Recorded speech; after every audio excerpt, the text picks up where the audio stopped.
Got to watch every Yala as well. She has made her debut here over the last couple of years, and she's won some matches here. Out of all the clay tournaments, this might be her best. April 20th, 2026. The Madrid Open draw goes public. Within hours, the tennis internet is already screaming. Yala drew a qualifier. Simple sentence, devastating meaning. She is sitting at number 44. She has not won a clay match in 7 consecutive tries. Her Czech curse is already legendary. 0 wins from 12 matches against Czech players. Muchova destroyed her 6-0, 6-2 in Miami just weeks ago. Now, the clay season hits Madrid. Now the draw hands her the softest-looking first round on paper. That was the instant regret nobody saw coming. Except Karolína Plíšková is in that qualifying bracket, the woman who once held the world #1 ranking, the woman who served her way to a Wimbledon final, the woman who nearly retired because her body gave out completely. She did not retire. She showed up in Linz 2 weeks ago, ranked number 258, and dismantled the defending champion like it was 2019. The entire tennis world was stunned the moment her name appeared in that bracket. She entered Madrid on a special ranking. She is a qualifier only in name. She is a predator in paperwork. Somebody in that drawer is walking into a wall they cannot see yet. Subscribe before this gets even messier, because it absolutely will. Let's break down exactly what's happening.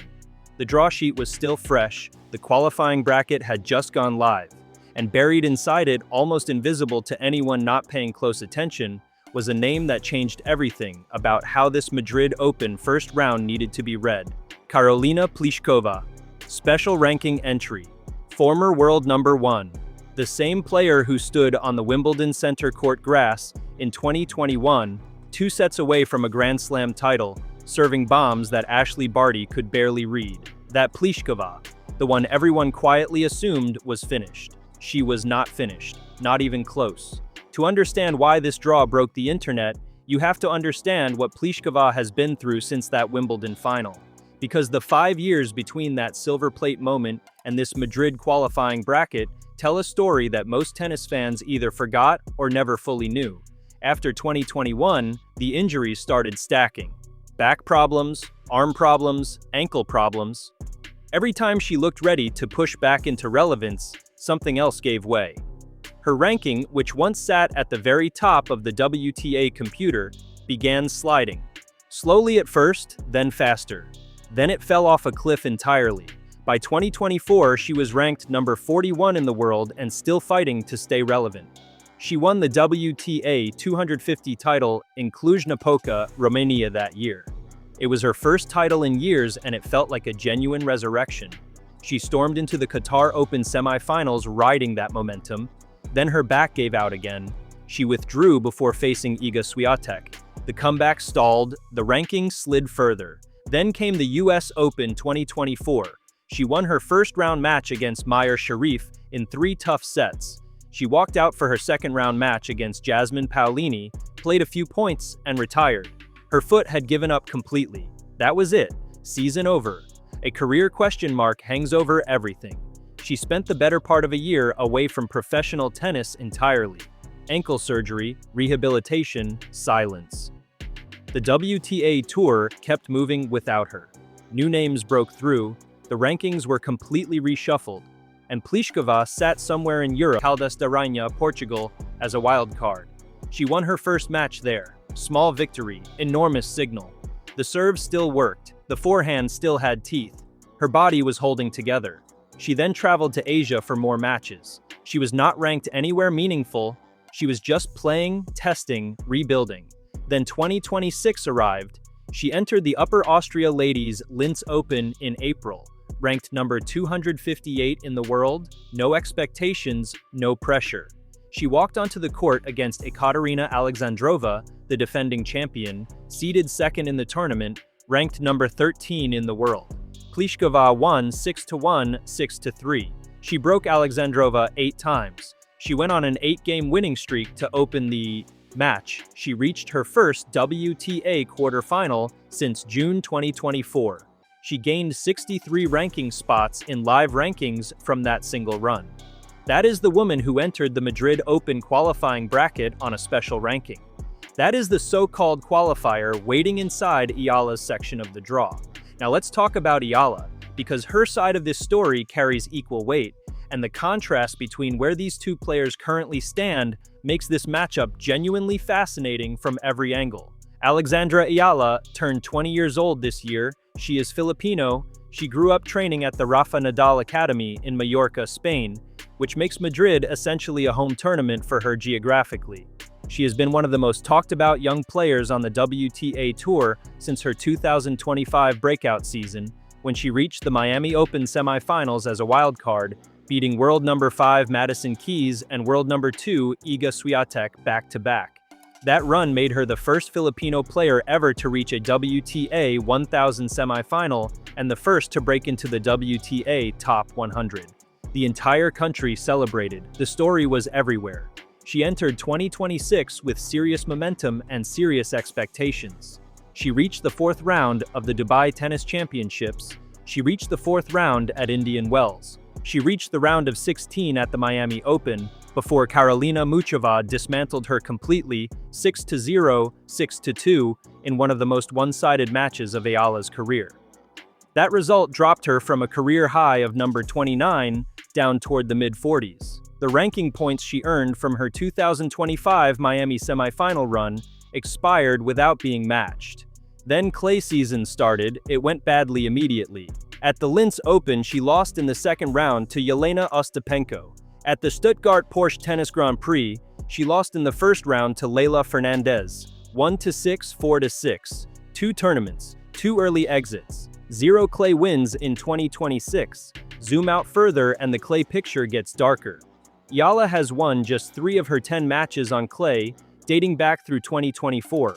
Her career win percentage on the surface sits at 39.1%. She has lost 28 of her 46 career clay matches. Those are not the numbers of a player who dominates this surface. They are the numbers of someone who genuinely struggles on it. And then there is the Czech factor. 12 matches against Czech opponents in her career. 0 wins, not 1.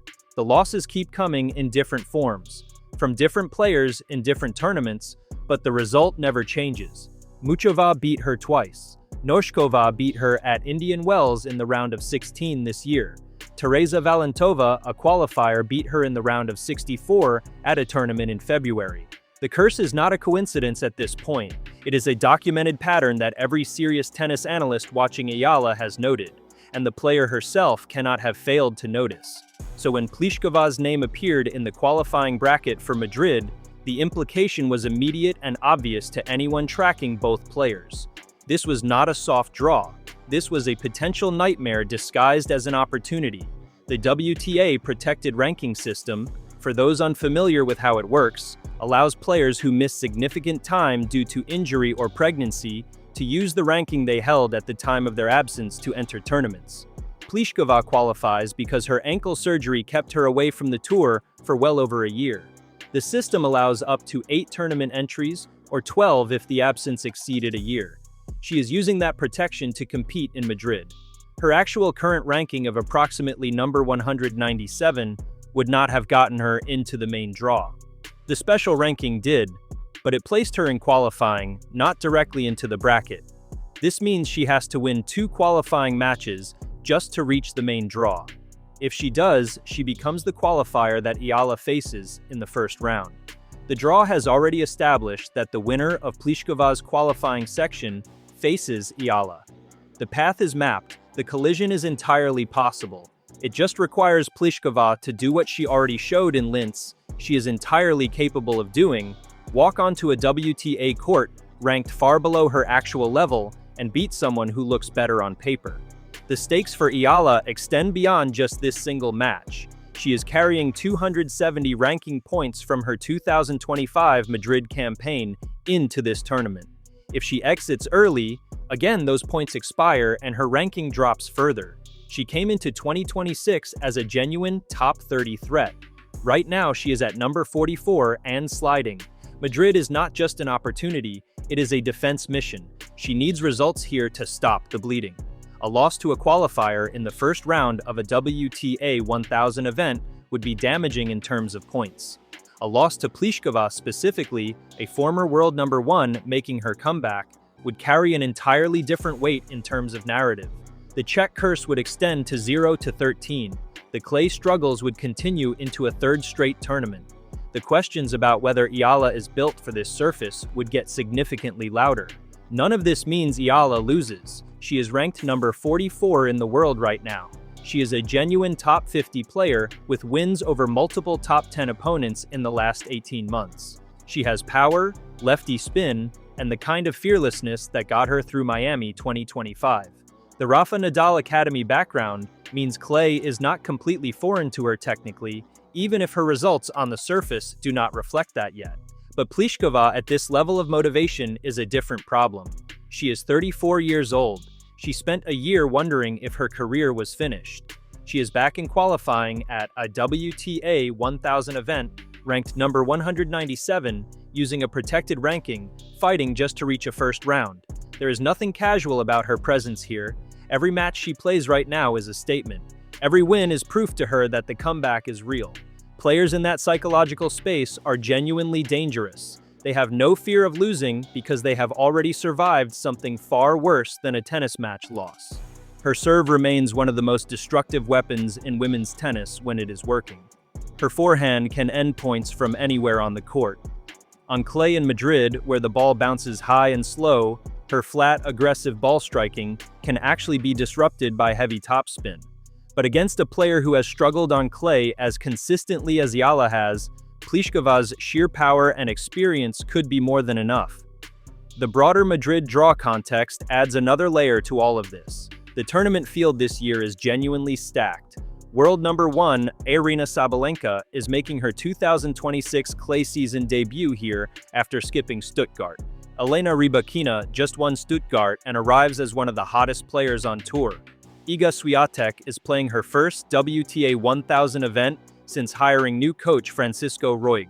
Coco Gauff, Jessica Pegula, Mira Andreeva, and Alina Svitolina, all in the draw. The competition Yala would face if she advances past the first round is brutal, regardless of who that first-round opponent turns out to be.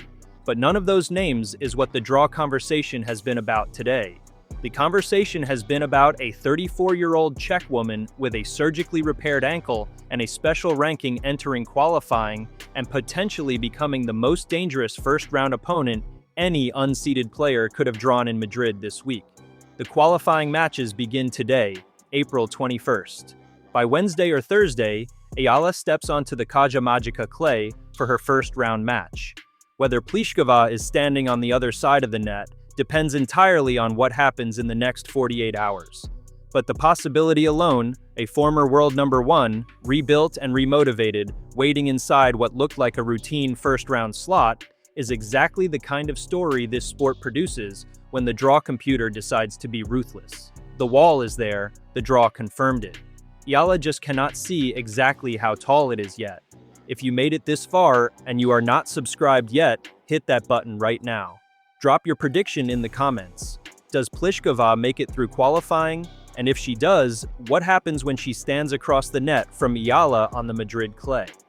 This channel covers every angle of stories exactly like this one, and the next few days in Madrid are going to produce a lot more of them. Subscribe so you do not miss a single second of what is coming.